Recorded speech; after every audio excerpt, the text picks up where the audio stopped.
الحمد لله رب العالمين وصلى الله وسلم وبارك على نبينا محمد وعلى آله وصحبه أجمعين أما بعد السلام عليكم ورحمة الله وبركاته. Donc on commence avec le hadith Inch'Allah, page 33, Faslun fit tafarrud, chapitre qui parlera du tafarrud. Qu'est-ce que tafarrud? Comme on avait déjà expliqué, c'est le fait qu'une personne rapporte un hadith et que personne d'autre ne le rapporte. Donc elle est le seul à avoir rapporté ce hadith-là. Quel est le hukm de cela? Qu'est-ce que les prédécesseurs disaient à propos de ça? On va voir tout ça aujourd'hui, Inch'Allah ta'ala. Le cheikh dit, Hafidhahullah, قد كثر الكلام في التفرد وذا البيان شافيا للمقتدي اعلم بأن صنعة النقاد تنوع الأحكام في الأفراد. Il dit la première chose que tu dois savoir, c'est qu'il y a eu beaucoup d'opinions à propos de tafarrud, beaucoup d'opinions des savants. Et il dit وَذَا الْبَيَانُ شَافِيًا لِلْمُقْتَدِي. Et il dit ici, on va t'expliquer avec une explication claire, Inch'Allah Ta'ala, ce qu'on doit savoir sur le tafarrud et comment est-ce qu'on doit se comporter vis-à-vis de ce type de hadith-là. اعلم بأن صنعة النقاد تنوع الأحكام في الأفراد. La première chose qu'il nous dit ici, c'est que An-Nuqad, comme on avait déjà expliqué qui était plutôt An-Nuqad, c'était les prédécesseurs, les savants prédécesseurs du hadith, qui eux s'occupaient de regarder en fait dans les chaînes de narration et dire qui était quelqu'un de confiance et qui ne l'était pas, qui avait plutôt des hadiths sahih qu'il rapportait et qui n'en rapportaient pas des sahih. Il dit تنوع الأحكام في الأفراد. Donc ici il explique, il dit إن من شأن النقاد والحفاظ أنهم لا يحكمون بقاعدة واحدة في شأن التفرد.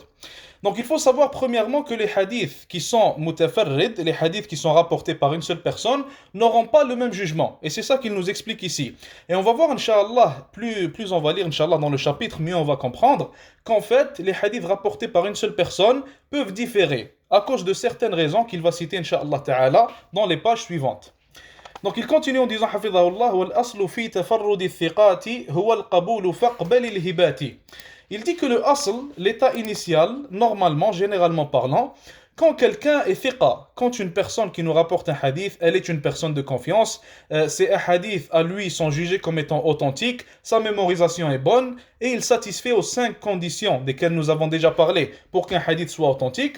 Il dit s'il nous apporte un hadith et il est le seul à le rapporter, alors normalement, généralement parlant, ce hadith-là, nous allons l'accepter. Et il va être considéré comme sahih.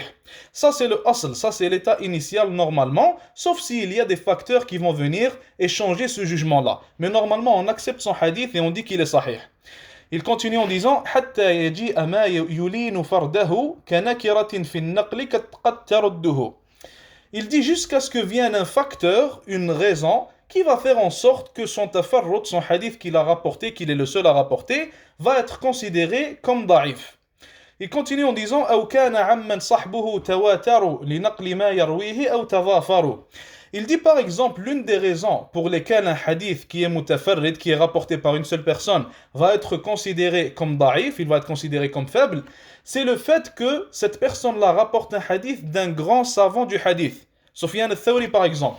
Sufyan al-Thawri, c'était l'un des plus grands savants du hadith. Les gens allaient étudier chez lui, les gens comment on dit ça, voyageaient de pays en pays pour aller étudier chez Sufyan al-Thawri, rahimahullah. Donc ces élèves ne se comptaient pas, ils étaient par milliers. Maintenant le cheikh il nous dit ici, si quelqu'un nous rapporte un hadith de Sufyan al-Thawri, rahimahullah, et il est le seul à le rapporter, alors ça peut être une raison qui va faire en sorte qu'on va juger le hadith comme étant da'if. Tout simplement car Sufyan al-Thawri, il avait énormément d'élèves et il est quasiment impossible qu'il y ait qu'une seule personne qui a entendu le hadith.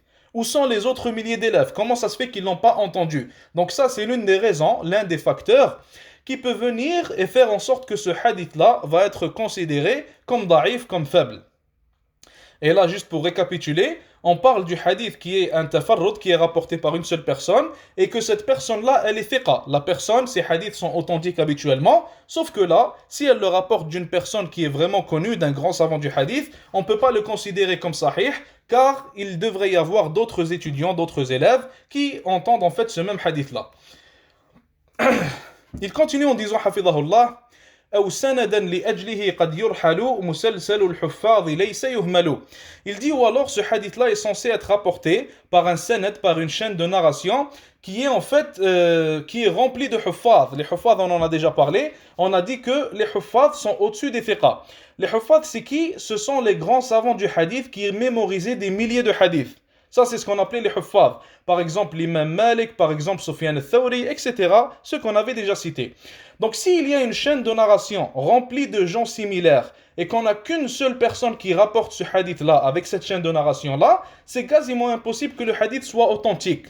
Car ce genre de hadith-là, les gens auparavant, ils voyageaient de pays en pays pour les rapporter, pour aller les mémoriser, pour aller les rapporter là où ils habitaient après, pour les apprendre en fait.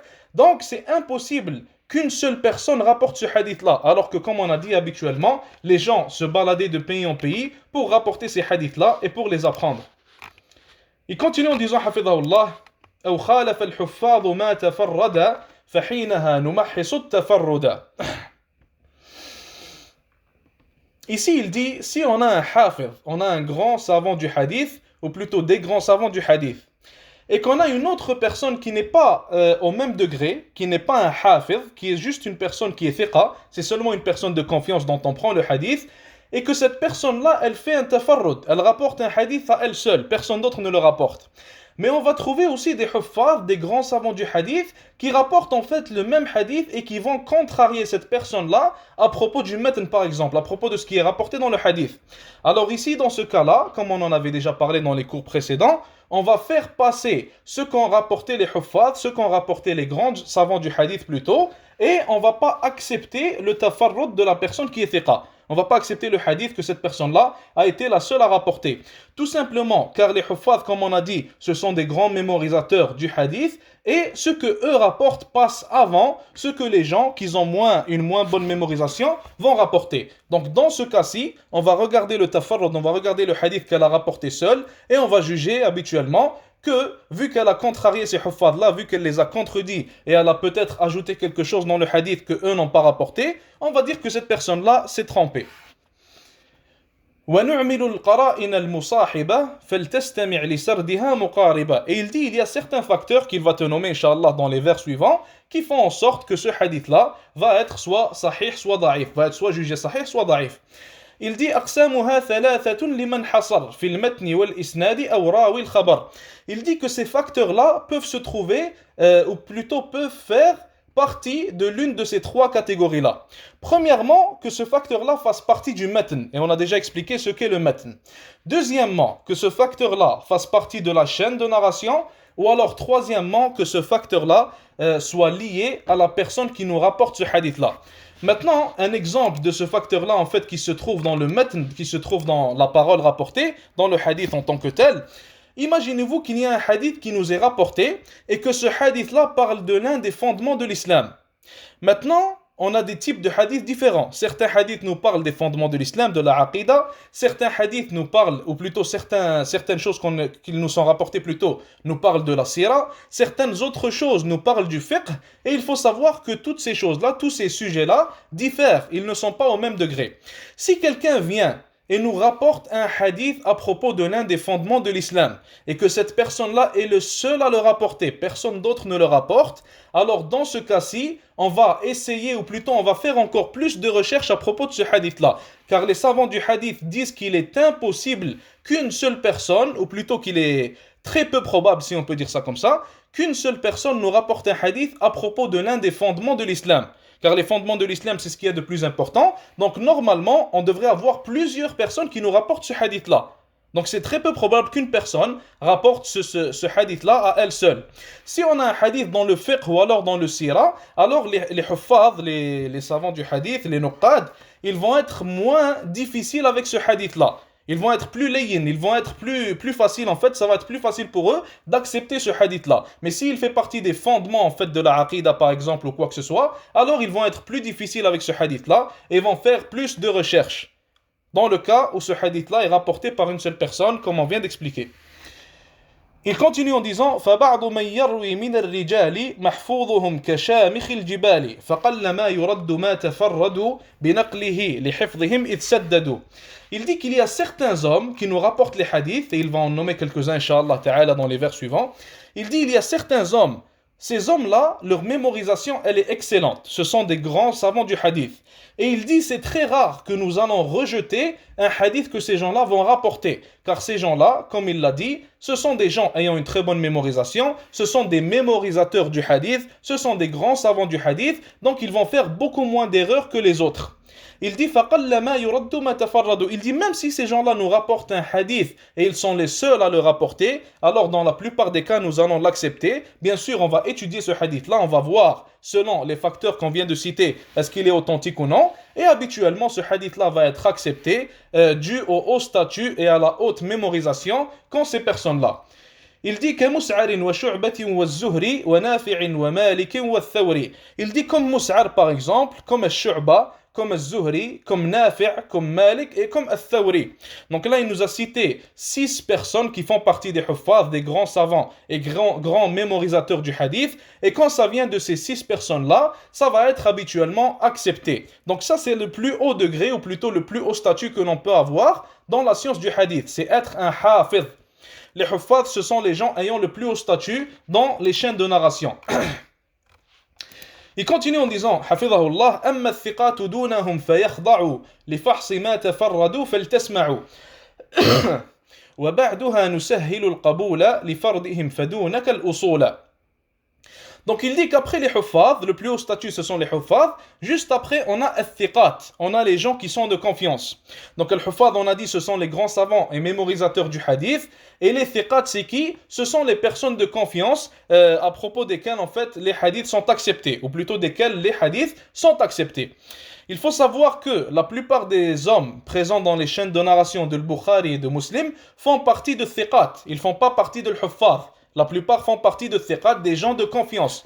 Donc, thiqat, en fait, on accepte leur hadith, et ce sont des gens, comme on a dit, ayant une bonne mémorisation, et ce sont des gens qui sont de confiance.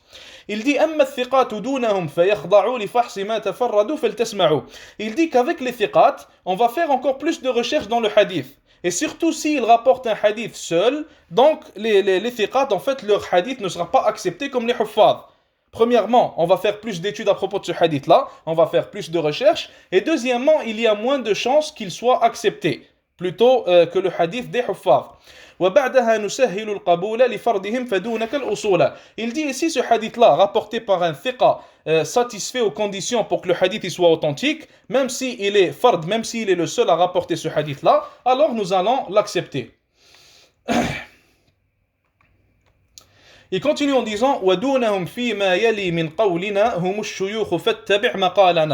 il dit qu'après les thiqat, donc on a al-huffaz en première position, après on a thiqat en deuxième position, troisième position ce sont qui? On a al-shuyukh.